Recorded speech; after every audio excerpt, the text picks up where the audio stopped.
अखंड ज्योति नवंबर 2022 शीर्षक है जीवन साधना का व्यवहारिक तत्व दर्शन। जीवन में उत्थान वरेण्य होते हुए भी सहज नहीं है, क्योंकि मन का स्वभाव नीचे की ओर लुढ़कने का है, प्रभाव के साथ बहने का है। आश्चर्य नहीं कि सामान्य जीवन असंयम, भोग विलास और सुख की खोज में लिप्त रहता है तथा इसके लिए तमाम तरह के सरंजाम जुटाता रहता है। साधना के महापुरुषार्थ के बल पर ही इस बहिर्मुखी प्रवाह की धारा बदली जा सकती है व निम्नगामी ऊर्जा को ऊर्ध्वगामी दिशा दी जा सकती है। यहाँ कुछ ऐसा ही प्रयास है जिसमें ढलान की ओर बहते जल स्रोत को पंप की सहायता से शिखर की ओर चढ़ाया जाता है, या एक रॉकेट को गुरुत्वाकर्षण की शक्ति के विरुद्ध आकाश में विचरण के लिए एक सशक्त इंजन के साथ जोड़ा जाता है। निसंदेह इसी कारण आत्म साधना को संसार का सबसे कठिन कार्य माना गया है और इसकी उपलब्धियों एवं फलश्रुतियों को भी सर्वोपरि स्थान दिया गया है। श्रीमद् भगवद गीता में पथ की दुरूहता का स्थान स्थान पर विशद वर्णन मिलता है। धनुर्धर योद्धा अर्जुन के शब्दों में मन के वेग को रोकना वायु वेग को रोकने से अधिक कठिन है। भगवान श्री कृष्ण इसको साधने का मार्ग सुझाते हैं। भगवान बुद्ध के शब्दों में स्वयं को साधना परम शौर्य एवं वीरता का कार्य है। यदि कोई व्यक्ति 1000 योद्धाओं को अकेले ही 1000 बार हराता हो तथा दूसरा व्यक्ति मन को वश में कर लेता है तो दूसरे को बड़ा विजेता माना जाएगा। जीवन साधना का महत्व इन पंक्तियों में स्पष्ट रूप में समझ आता है, जिसके लिए प्रयास पुरुषार्थ की अपेक्षा रहती है। लेकिन साधना के नाम पर भ्रम भ्रांतियों कहा कुहासा भी कम नहीं है। लोक चलन में तपस्वी साधु के गणवेश में, किसी के मौन धारण कर मौनी बाबा बनने, किसी के फलाहार पर रहने या दुनिया से अलग थलग किन्हीं गुफा कंदराओं में रहने को तपस्या साधना से जोड़कर देखा जाता है। हठयोग की विचित्र विचित्र मुद्राओं व आसनों को भी इससे जोड़कर देखा जाता है। ये प्रयोग स्वयं में गलत नहीं, लेकिन किन उद्देश्यों के साथ इनको संपन्न किया जा रहा है व इनसे जीवन का समग्र उत्कर्ष किस तरह सध रहा है, यह महत्वपूर्ण हो जाता है। यदि इन साधनात्मक कवायदों के बाद भी चित्त शुद्ध नहीं होता, अहंकार विगलित नहीं होता, चित्त शांत नहीं होता, मन में प्रसन्नता के प्रसून नहीं खिलते, अपने दैवी रूप स्वरूप का भी बोध नहीं हो पाता, जीवन दिशाहीन एवं सार्थकता के बोध से हीन दिखता है, तो ऐसी तप साधना पर प्रश्न चिन्ह अवश्य लग जाते हैं। इस रूप में साधना किसी गुफा में मौन धारण करने, भूखे प्यासे रहने व दुनिया से अलग थलग होकर किन्हीं हठयोग की क्रियाओं या धार्मिक कर्म कांड का पर्याय नहीं है, बल्कि यहाँ तो जीवन के हर पक्ष को जानने, समझने, इसको समग्रता से जीने व साधने का नाम है। यह चेतना के परिष्कार एवं व्यक्तित्व के रूपांतरण के साथ जीवन ऊर्जा को ऊर्ध्वगामी गति देने का नाम है।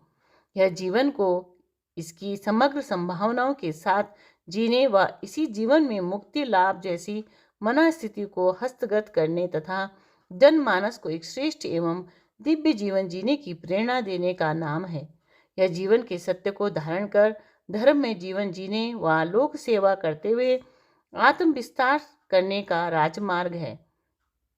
इस जीवन साधना में मुख्य रूप से जो व्यवधान आते हैं वे हैं विषय भोग की लिप्सा, जो पूर्व संस्कार के कारण उभरती रहती है। इसके साथ गलत संग साथ होना भी एक मुख्य व्यवधान है, जो इस लिप्सा को प्रदीप्त करते हैं। जीवन में आध्यात्मिक लक्ष्य का स्पष्ट न होना भी एक बड़ा व्यवधान रहता है, जिसके कारण साधना की सही समझ विकसित नहीं हो पाती। इसके साथ अपने कर्तव्यों के प्रति उदासीनता, साधनात्मक प्रयासों में नियमितता का अभाव, आलस्य, प्रमाद व आराम तलबी मुख्य व्यवधान रहते हैं। इन सबके साथ जीवन में समर्थ गुरु के संरक्षण एवं मार्गदर्शन का अभाव एक बड़ा कारक रहता है। साधना के इन व्यवधानों को समझते हुए अपने साधनात्मक पुरुषार्थ को धार दी जा सकती है, जिसके अंतर्गत स्वाध्याय के साथ गहन आत्म विश्लेषण करते हुए आध्यात्मिक लक्ष्य को स्पष्ट किया जाता है। श्रेष्ठ लोगों के संग साथ व सात्विक वातावरण में ध्यान साधना के अभ्यास के साथ आध्यात्मिक धारणा को सुदृढ़ किया जाता है। इसके लिए एकांतवास, मौन, उपवास जैसे उपायों को का विवेक संगत प्रयोग सहायक रहता है। साधना की प्रारंभिक अवस्था में सामाजिक सांस्कारिक जीवन के साथ इनका अनुपान साधक को विशेष बल देता है। नवरात्रों में 9 दिन के साधना अनुष्ठान को विधिवत तपश्चर्या के साथ संपन्न किया जा सकता है। जटिल संस्कारों के निराकरण के लिए ऐसा तप प्रधान प्रबल पुरुषार्थ अभीष्ट रहता है। इसके साथ अपने स्वधर्म के प्रति सजगता एवं अपने कर्तव्यों के प्रति निष्ठा का भाव व्यवहारिक रूप में साधना को ठोस आधार देते हैं।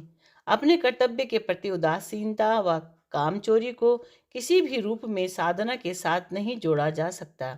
इसके साथ निर्धारित आध्यात्मिक उपायों का नियमित अभ्यास सहायक रहता है। इसके साथ हर समय व्यस्त रहना, मन को सृजनात्मक कार्यों में लगाए रहना एक संतुलित एवं प्रसन्न भावभूमि का निर्माण करते हैं। गुरु के बताए मार्ग पर निष्ठा एवं उसकी आज्ञा का पालन निसंदेह रूप में साधना के सबल आधार रहते हैं।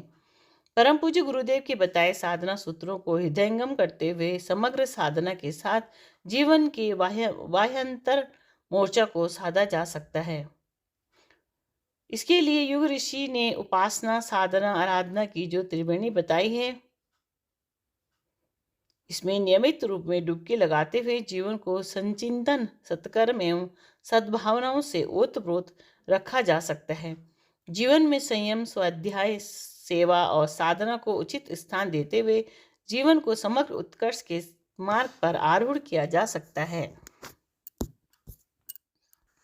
शिक्षाप्रद प्रसंग। भगवान बुद्ध से उनके एक शिष्य ने प्रार्थना की, प्रभु मुझे ऐसे स्थान पर जाने की आज्ञा प्रदान करें जहाँ के लोग स्वभाव से क्रूर हों। भगवान बुद्ध ने परीक्षा लेने के उद्देश्य से उससे कहा, वत्स, वे लोग तुम्हारे साथ दुर्व्यवहार करेंगे, तुम्हें अपशब्द कहेंगे। शिष्य बोला, भगवान, दुर्व्यवहार सहन करने से व्यक्तित्व परिष्कृत होता है, मैं उनका उपकार मानूंगा। भगवान बुद्ध ने पुनः प्रश्न किया, और यदि उन्होंने तुम्हारे ऊपर प्रहार कर दिया तब? शिष्य ने उत्तर दिया, यह तो और भी अच्छा होगा भगवान, मेरे अशुभ कर्मों का शमन स्वतः ही हो जाएगा। भगवान बुद्ध आगे बोले, परंतु यदि उनके प्रहारों से तुम अपने प्राण गंवा बैठे तो? शिष्य भगवान बुद्ध के चरणों में गिरकर विनीत स्वर में बोला, प्रभु, यह तो उनकी असीम अनुकंपा होगी, शरीर का मोह ही व्यर्थ है, मैं समझूंगा कि परमात्मा की यही इच्छा थी। भगवान बुद्ध उसके सिर पर हाथ रखकर बोले, पुत्र, तुम धन्य हो, तुम ही वास्तव में प्रवृज्या के अधिकारी हो, क्योंकि तुम्हारा मन सभी प्रकार के संघर्षों का सामना करने के लिए तैयार हो चुका है। सच्चे लोक सेवी की पहचान सहनशीलता ही से ही होती है। राधे कृष्ण।